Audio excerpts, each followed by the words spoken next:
On a family hiking trip, the air was thin at the ridge.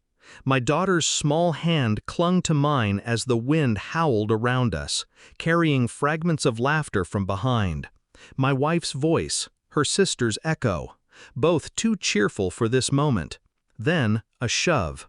The world tilted, rocks scraping skin, sky splitting into shards of white and blue as we tumbled. My body hit first, pain ripping through my ribs, skull grazing stone. The breath left me.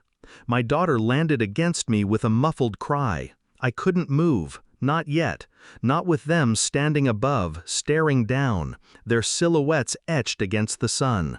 "Is it done?" her sister asked. A pause. Then my wife's whisper, too soft for anyone but me to hear. "They'll believe it was an accident." My daughter's face buried in my chest, trembling. Then her voice, barely a breath. "Don't move, keep pretending you're dead."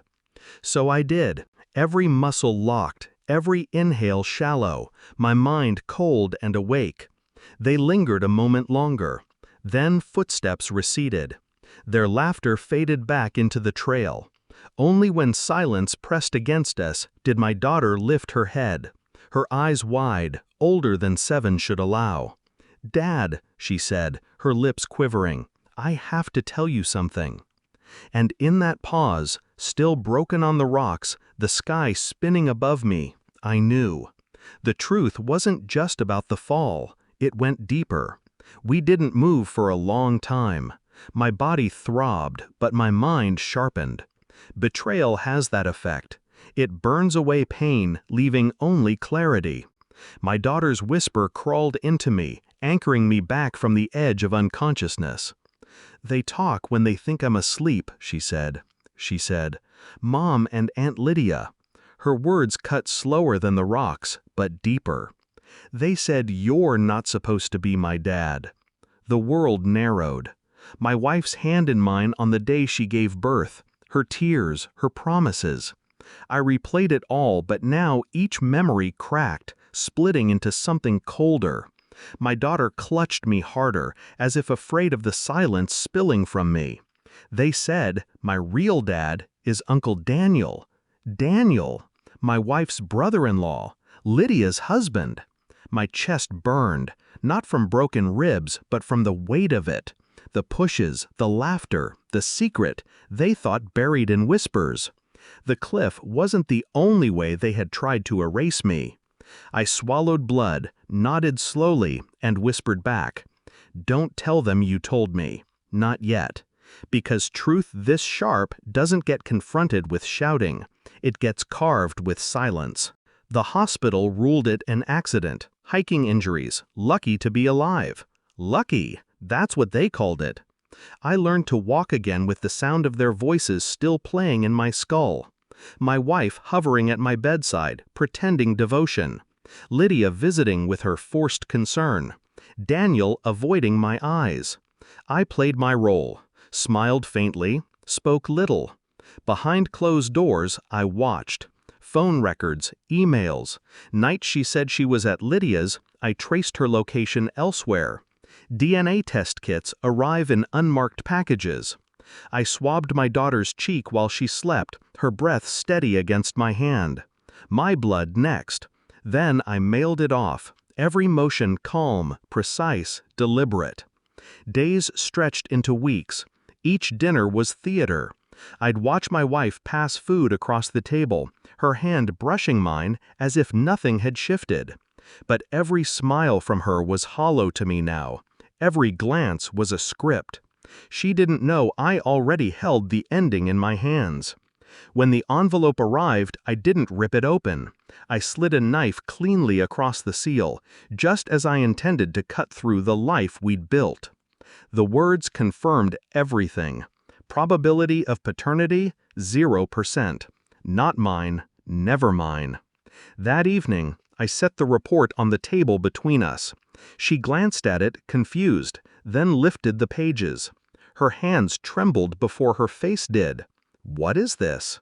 I didn't answer. I only watched her read. Her lips parted.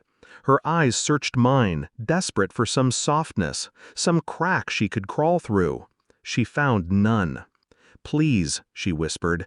"It wasn't like—" But I raised a finger, silencing her. No shouting, no accusations, just silence, heavy enough to crush. Lydia's name slipped from her lips like a curse.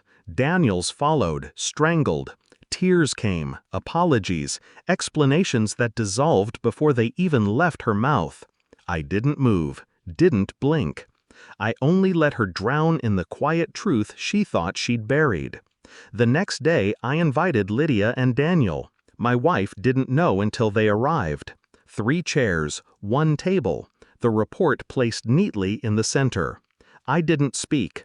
I slid the document forward, watched their eyes shift, panic clawing its way up their throats. Daniel's jaw tightened, Lydia's hand flew to her mouth. My wife's sobs filled the space between us. Still, I said nothing. The silence was the weapon, their guilt the executioner. Lydia's name slipped from her lips like a curse. Daniel's followed, strangled. Tears came, apologies, explanations that dissolved before they even left her mouth. I didn't move, didn't blink. I only let her drown in the quiet truth she thought she'd buried. The next day I invited Lydia and Daniel. My wife didn't know until they arrived. 3 chairs, 1 table, the report placed neatly in the center. I didn't speak. I slid the document forward, watched their eyes shift, panic clawing its way up their throats. Daniel's jaw tightened, Lydia's hand flew to her mouth. My wife's sobs filled the space between us. Still, I said nothing. The silence was the weapon, their guilt the executioner. Finally, I stood. My daughter waited upstairs, unaware of the storm unraveling below. I took one last look at them, the 3 architects of betrayal. "You killed me once," I said, voice low, steady, "but I came back. And then I left. No threats, no violence, just the truth laid bare, leaving them to rot in the ruins of their own secrets." My daughter slept peacefully that night, curled against me. She didn't ask what happened. She didn't need to. The house behind us no longer felt like mine. It was theirs, a graveyard of lies. So I packed quietly, 1 bag, 1 child, no explanations left behind. As I closed the door for the last time, I felt nothing. No rage, no sorrow, just clarity. Betrayal had stripped me down to bone, but in that emptiness there was strength. They thought the cliff would end me. They thought silence would bury me. Instead, it saved me. And as I carried my daughter into the dark, I knew this was the last time my wife would ever see either of us. The last time she'd ever mistake me for a man she could break. She buried my name with her lies, but I left her alive with the truth, and that is a far crueler death.